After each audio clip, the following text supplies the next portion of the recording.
Seguimos con más información. El presidente Guillermo Lasso, por medio de una entrevista exclusiva, comentó a Ecuavisa acerca de la ampliación de la Reserva Marina de Galápagos, su futuro viaje a China, el proceso de vacunación nacional y una posible consulta popular sobre corrupción.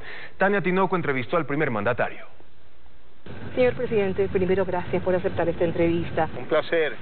Es una entrevista diferente y quizás la primera inquietud que tengo yo como ciudadana y como periodista es, caramba, tenemos un presidente ambientalista y no lo sabíamos. Porque en todo el recorrido político que ha tenido usted hasta llegar a la presidencia, quizás el tema ambiental nunca estuvo como en primer lugar. Y sin embargo, vemos que desde el 1 de noviembre en que lo anuncia en Escocia, hasta esta fecha de enero, ha pasado prácticamente nada. ¿Y cómo se logró? ¿Cómo se hizo esto? Bueno, lo primero es voluntad política, decisión política. Luego, la búsqueda de acuerdos y consensos entre pescadores industriales, entre pescadores artesanales y también grupos ambientalistas. Lo cual, la verdad que nos hemos anotado un buen punto de haber alcanzado esta meta con ese consenso, que lo logramos hasta antes de ir a Glasgow, donde anunciamos la extensión de la Reserva Marina en 60.000 kilómetros cuadrados. ¿Cómo lo logramos? Diálogo frontal, directo, claro, y la búsqueda de un punto intermedio para no lograr exageraciones. Perdón, señor presidente, lo que usted me quiere decir es que cuando va a Glasgow a hacer este anuncio... Ya había un consenso. Eso, ya había tenido una conversación. Claro, tuvimos reuniones.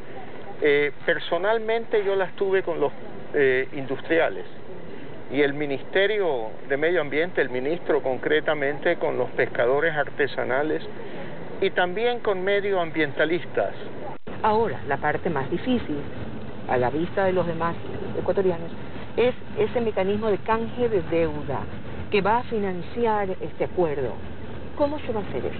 Bueno, eso se va a hacer primero partiendo de un apoyo del FDC de los Estados Unidos, que es una suerte de garantía bancaria por $800 millones aproximadamente, que nos permitirá ir al mercado a emitir bonos, a colocar bonos. Con ese efectivo se recompra deuda ecuatoriana por aproximadamente $1.100 millones y de los 1.100, 800 se destinan al pago del crédito nuevo de 800 millones y 300 van a un fideicomiso que tiene un solo objetivo: la conservación de las Islas Galápagos y de esta reserva marina. ¿Quién va a manejar este fondo?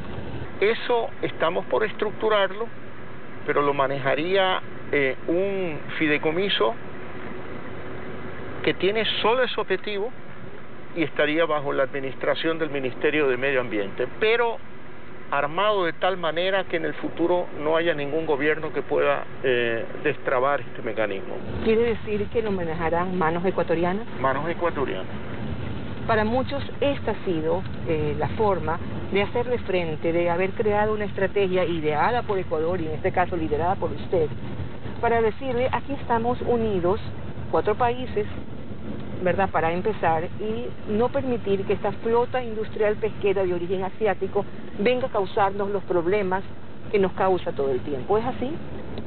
Los problemas con la flota china se presentaron hasta el 2020. En el 2021 no tuvimos ningún inconveniente.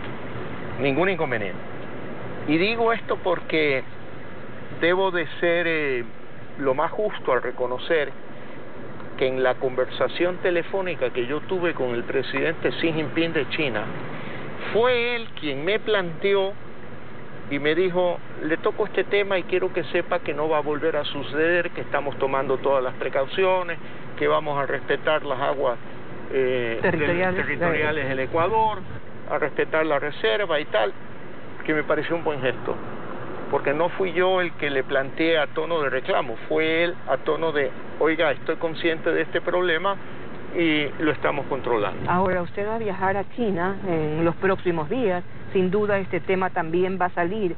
¿Va a tener de su parte el presidente de China alguna explicación de lo que se está haciendo y por qué se está haciendo y cómo este acuerdo no necesariamente es un freno o una forma de decirle no más a la flota pesquera industrial. No, yo creo que, a ver, este viaje tiene 3 puntos fundamentales en su agenda: vacunas, acuerdo de libre comercio, renegociación de la deuda y, claro, sí, probablemente volveremos a tocar el tema que el presidente Xi Jinping me tocó con relación a la flota pesquera china, pero no está ya dentro de los temas fundamentales.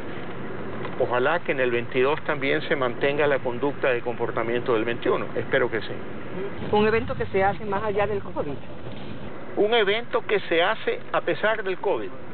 Y a pesar del COVID, porque ya al día de hoy tenemos el 87% de los ecuatorianos vacunables, es decir, mayores de 5 años de edad, con la primera dosis. El 81% con 2 dosis. Y el 10% de la población con el refuerzo, que son cifras en la región, en todas las Américas, en las 3 Américas, es la tercera mejor cifra después de Chile y Uruguay. Okay. Chile, Uruguay y Ecuador. No tendremos otro confinamiento. No tendremos un confinamiento, porque eso impactaría negativamente en la economía, impactaría negativamente en el estado de ánimo de los ecuatorianos y no resolvería fundamentalmente el problema.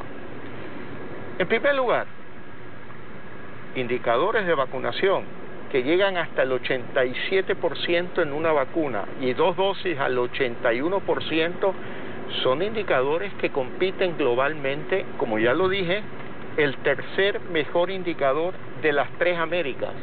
Debemos estar tranquilos los ecuatorianos. Yo creo, y en esto le doy gracias a Dios, que el proceso de vacunación fue exitoso. Fue muy rápido, fue un ejemplo a nivel mundial y eso es lo que tiene protegido fundamentalmente a la población ecuatoriana. El 80% de los que van a los hospitales es porque no se han vacunado o porque habiéndose vacunado tienen una enfermedad preexistente. Ahora se han presentado unos casos de neonatos y muchos están cuestionando si esto de obligar a vacunar a los niños de 5 años es perjudicial o es beneficioso. El gobierno no está obligando a vacunarse a nadie, está recomendando. Y sí, en función del bien común y el interés colectivo, se exige en determinados servicios públicos la presentación del carnet de vacunación. ¿Y usted particularmente está de acuerdo con eso? Yo particularmente estoy de acuerdo con eso, porque es proteger el interés común, el interés colectivo. Aun cuando muchos dicen que esto sea inconstitucional. Yo creo que la vida está por encima de la Constitución y la ley, con toda sinceridad, se lo digo. Yo creo que hay que pensar en aquello, pero hablemos de algo, de temas positivos. Desde febrero es muy probable que comenzaremos desde los 3 años de edad. Y uno de los temas importantes, pero dentro de puntos varios de viaje a la China, es pedir ayuda por más dosis de vacunas para vacunar a este universo de ecuatorianos de 3 hasta 5 años de edad, que son cerca de 700.000. Necesitamos 1.400.000 dosis. No es que no las tengamos hoy, queremos simplemente fortalecer esa capacidad del Ecuador para poder vacunar a la mayor cantidad de población posible. Y seguiremos con la 4ª dosis si es necesaria, si es lo que sea necesario. Yo le quiero decir a los ecuatorianos, en el año 2021 fue un año duro y difícil, pero tuvimos un buen cierre macroeconómico. Ahorramos dinero a pesar de que tuvimos un egreso extraordinario cercano a los $900 millones por vacunación. Señor presidente, uno de los temas álgidos tiene que ver con la discusión que hay en la Asamblea con respecto a la ley que, según la orden de la Corte Constitucional, tenía que hacerse sobre esta aprobación que hizo la Corte, despenalizar el aborto por violación. Fallo que yo respeto, más allá de no coincidir, pero lo respeto porque es mi obligación. Pero ¿qué está sucediendo ahora? Que están aprovechando esa ventana para ir más allá de lo que estableció la Corte constitucional. Y téngalo por seguro, Tania, que ya no solo en el campo personal, sino ahora como presidente de la República, mi obligación será vetar esa ley a efectos de que no vaya más allá del fallo constitucional que se resolvió, como usted bien lo recuerda, en abril del año pasado. De mayo o abril del año pasado. Sí. Tengo un último tema que no deja de ser polémico y me ha traído a colación la presencia del embajador de los Estados Unidos aquí. Muchos están diciendo, muchos ecuatorianos, con razón o sin ella, que tal vez Estados Unidos está metiendo más la mano a la lucha anticorrupción que las propias autoridades de justicia en Ecuador. Lo venía conversando precisamente en los mismos términos este tema, y es lamentable.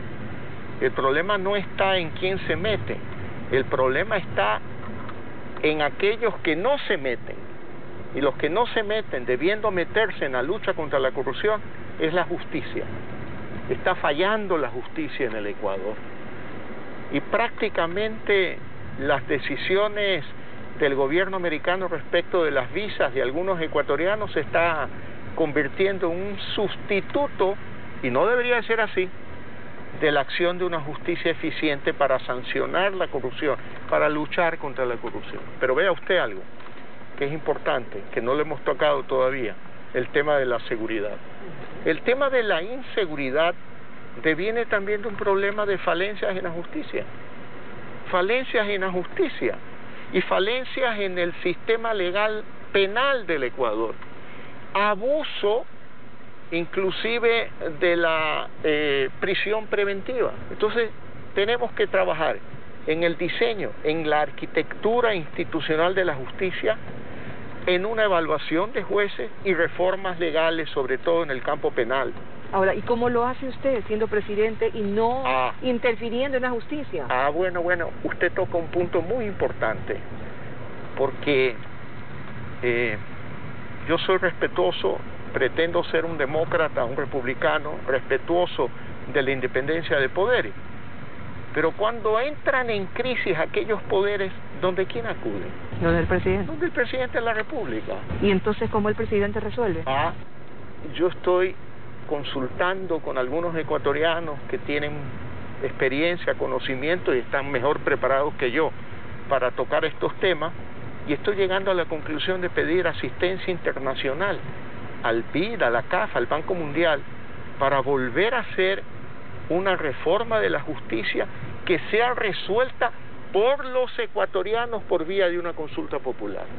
¿Tiene alguna idea de la fecha, en qué tiempo podría ser esto? Bueno, ¿a finales de año? Yo creo que lo ideal sería hacer coincidir la consulta popular con las elecciones seccionales del 23, evitarle costos innecesarios al Ecuador y que ahí el pueblo ecuatoriano resuelva esto, como también no está decidido, pero es muy probable que le planteemos al pueblo que resuelva sobre las reformas laborales que requiere el Ecuador. Y yo le quiero decir al pueblo ecuatoriano, el 70% de la fuerza laboral del Ecuador no tiene empleo formal. Apenas 3 de cada 10 tienen un empleo. Entonces, ¿de qué regresión de derecho hablamos cuando el 70% no tiene el derecho más elemental, que es el derecho al trabajo? Si no lo quieren resolver en la Asamblea Nacional, si lo quieren politizar, bueno, que sea el pueblo ecuatoriano el que resuelva sobre una reforma laboral a través de una consulta popular.